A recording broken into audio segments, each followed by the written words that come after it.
Spectateurs de télévision Futur Média, il est 20h dans nos studios de Télé Futur Média. Le chapeau de l'actualité aujourd'hui, le président de la République Macky Sall quitte les airs de l'aéroport Dakar Yoff pour s'envoler vers l'Australie.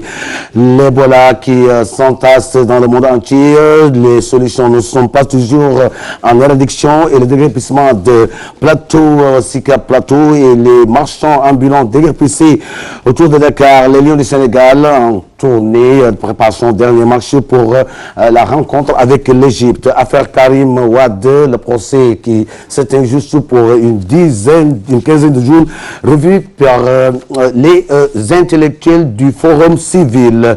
Le président Macky Sall, qui s'envole aujourd'hui pour l'Australie, va diriger le sommet G8 comme observateur de l'Union africaine pour débattre les questions de la géographique et l'Ebola sera traité par le président Macky Sall au nom de la CEDEAO.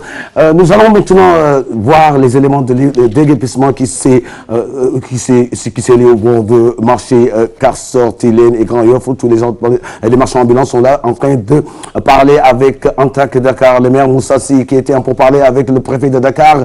Vous voyez que la population sont sorties pour juste montrer leur mécontentement, ce qu'explique ce grand marchand ambulant au nom des porte-parole, le président de la République qui avait lancé l'emploi pour les gens qui se débrouillent au bord de ces situations.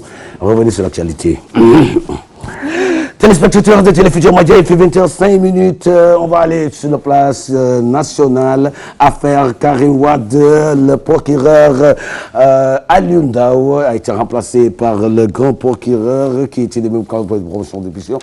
Les éléments de Alioune Ndao. Spécial de la CREI s'est révélé au public au lendemain de sa conférence de presse au mois de juillet 2012. Il présenta à l'époque une liste de 25 personnalités du régime d'Abdoulaye Wade, dont Karim Wade, à qui il avait attribué un patrimoine de 691 milliards, acquis de manière illicite. Chers téléspectateurs, vous êtes dans la page sport. Les trois défenseurs reviennent. Dernière séance d'entraînement avant le départ au Caire. Après les séances légères lors des 2 premiers jours de regroupement de l'équipe nationale a haussé le niveau pour le compte de sa dernière séance d'entraînement dans la capitale française. Vous savez que l'équipe nationale du Sénégal va entamer samedi le grand match décisif entre l'Égypte. Les préparations avec notre représentant depuis Paris, Ndefat Ndoye, qui était dans les coulisses de Paris. 1 heure à peine pour s'échauffer, se faire des passes et puis hop, les Lions retournent à l'hôtel.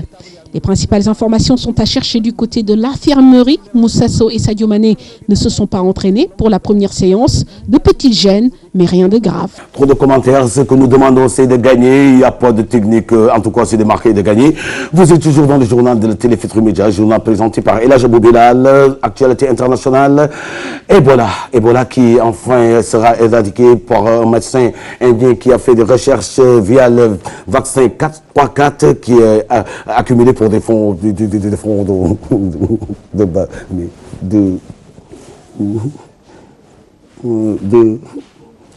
éléments.